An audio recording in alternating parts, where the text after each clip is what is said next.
Sally that girl in the kitchen.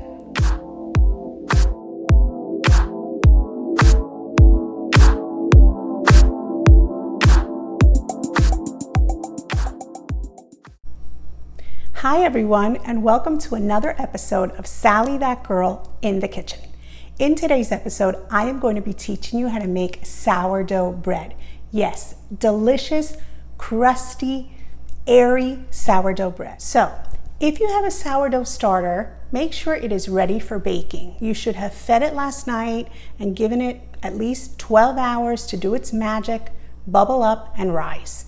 We are going to need an actively fed starter for this sourdough bread recipe. So if you don't have one, then go back and refer to my recipe on how to make and maintain a successful sourdough starter to get you on the right track. Once your starter is ready, then you can move on and we can make this delicious, airy, crusty, golden sourdough bread. Let's get started. For today's recipe, you will need 3 cups of unbleached bread flour, plus a bit more to sprinkle in as needed, and for dusting the loaf before baking. You can use different types of flour. Unbleached bread flour isn't the only option, but it is the one that I prefer. You will also need 1.5 teaspoons salt, 1 tablespoon of honey, 1 1/4 cups warm water, 3/4 cups of Sally that girl in the kitchen sourdough starter that has been fed and is ready for baking. You should have fed it approximately 12 hours before you are to make this recipe. You will also need 1 tablespoon of vegetable oil for coating the dough. Remember, your sourdough starter is ready when it has been fed and is nice and bubbly and has at least doubled in size. You will also need a Dutch oven. If you don't have a Dutch oven, any heavy pot that is at least 8 inches wide will do. It just has to be a heavy pot that has a lid.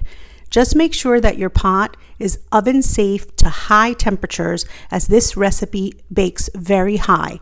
And if it has a knob, make sure that the knob is also intended to withstand high temperatures.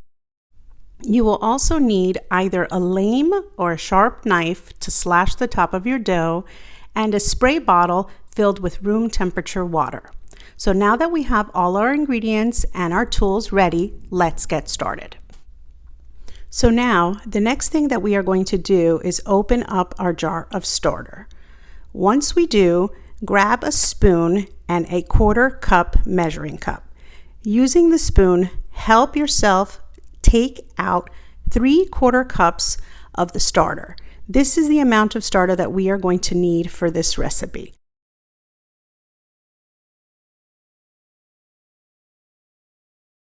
Now just close up your jar and put it back in your refrigerator.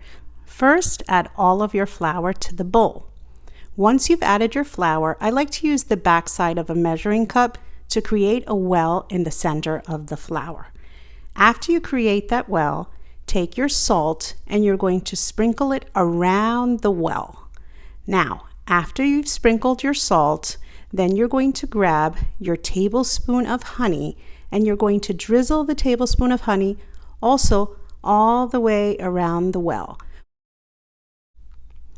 Gently pour the warm water all the way around.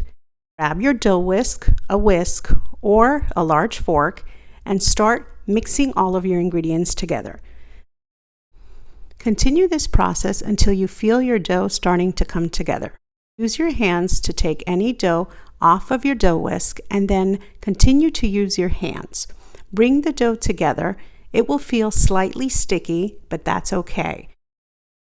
Grab your lid and snap it on your bowl. If you don't have a lid, that's fine. Just use plastic wrap instead. Now set a 15-minute timer and let your dough rest. So after the 15 minutes have passed, uncover your bowl. Notice that I have some flour and a spoon nearby in case I need them. Start kneading our dough.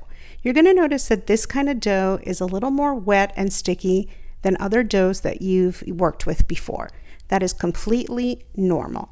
If you notice that the dough is too sticky and it's completely sticking to your fingers or sticking to the sides of the bowl, then use your spoon and gently pour in just a little bit more flour and bring it in and incorporate it.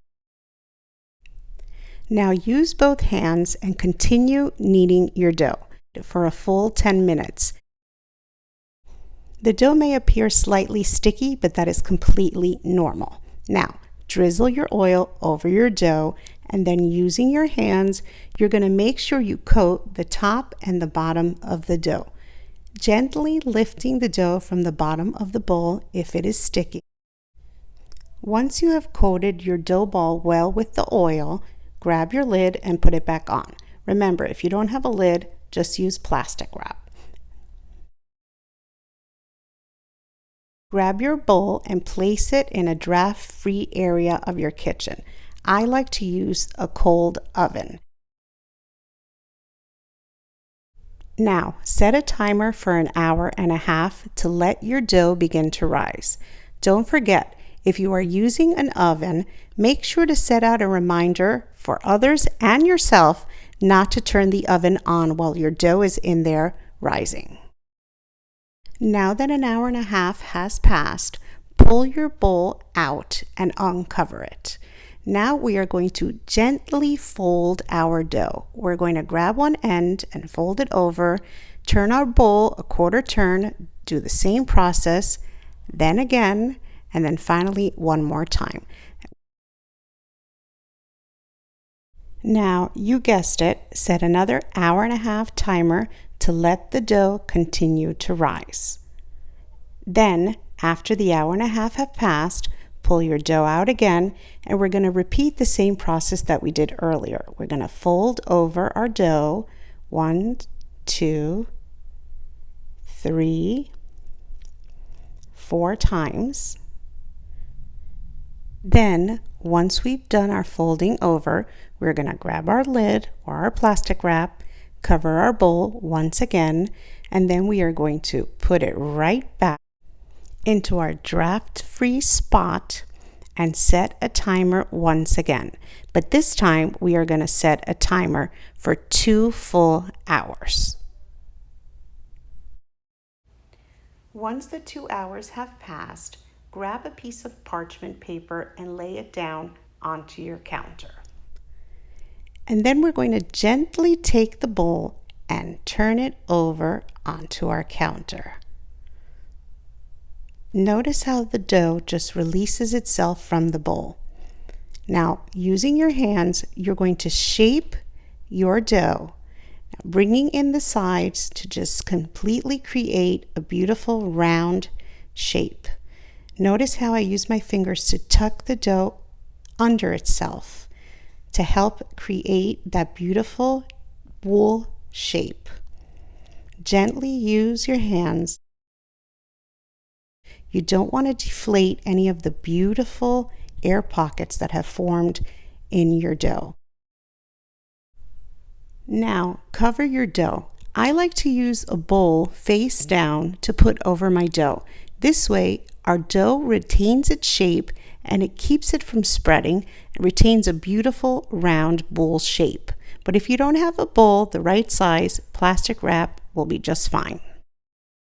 Now, while our dough is resting, grab your cold Dutch oven and put it in your oven. Once your Dutch oven is in the oven, set the temperature to 450 degrees. Then, set a 40-minute timer. About 5 minutes before that timer is set to go off, uncover your dough. Now is when we're going to dust our dough and we are going to score our bread. So, grab a spoon with a little bit of flour and sprinkle it over your dough. Then, sprinkle some onto your hands. And then gently spread the flour all around your dough, completely coating it with a nice coating of flour. As you go around the edges, feel free to push the edges under if your ball is a little misshapen. Remember to be gentle with this process because our dough is ready for baking and it's created beautiful air pockets that we do not want to destroy. Continue to do the beautiful shaping of the edges and then continue to add flour until you achieve a nice coating of flour.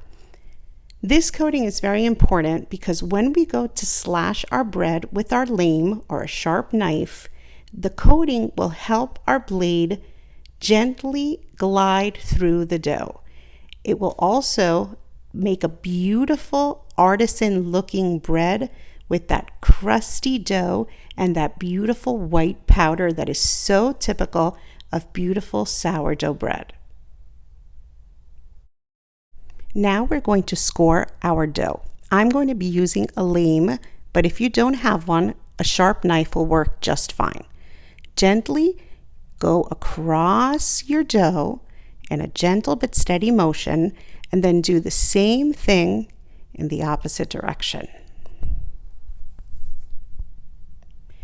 If you feel you didn't cut through, just gently go over the same space and make sure you're cutting just the very top of your dough. You don't want to go in too deep because once again, we have air pockets running through this beautiful dough.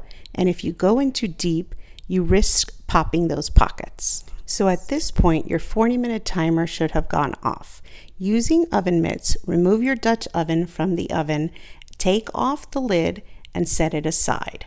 Now, very carefully, using the edges of the parchment paper, grab your dough and gently place it in your hot Dutch oven, being very careful not to touch the insides. Now, place it inside of your hot oven. Grab the bottle that you have prepared with water in it and spray both your bread and the parchment paper a few times to create extra moisture inside of your Dutch oven. Grab your lid with your oven mitts, put it back on, and close your oven door. Now set a 15-minute timer. After 15 minutes have passed, open your oven and carefully take off the hot lid and just set it aside. Then put the Dutch oven back into your oven, close the door. Set another 15-minute timer to continue baking. Now that the timer has gone off, your bread is ready to be taken out of the oven. Once again, with the help of the parchment paper, very carefully lift your sourdough bread bowl out of your Dutch oven. Remember, the Dutch oven is very hot, so be careful not to touch the inside of the Dutch oven. Gently place your bread on a wire rack and carefully pull the parchment paper out from under it. Your bread is now ready to start cooling. It is beautiful, crusty, rustic, and is emitting an incredible smell. You will be tempted to cut right into it, but resist the temptation. Allow your bread to cool for about 30 minutes before you decide to slice into it. I know it's going to be difficult, but it's worth it. If you cut into your bread when it's too hot, you will definitely deflate it a bit. So hold on. Now, once the 30 minutes have passed, cut into your bread and you will see beautiful air pockets that have formed inside our wonderful dough. The smell is intoxicating and the crumb is beautiful and airy and the crust is crunchy and golden and delicious. So here we have it, that wonderful, airy, delicious sourdough bread. It is airy on the inside, but it is crusty. It is absolutely delicious. You are going to absolutely love this recipe. Trust me. Better yet, don't trust me. You're going to have to try to make this recipe yourself. It is that good. It is so worth it. You're going to love it. If you enjoyed today's video, don't forget to like, comment, and share. And of course, be sure to subscribe to my channel so that you don't miss out on all the wonderful upcoming recipes I have planned for you. See you next time. Sally that girl in the kitchen.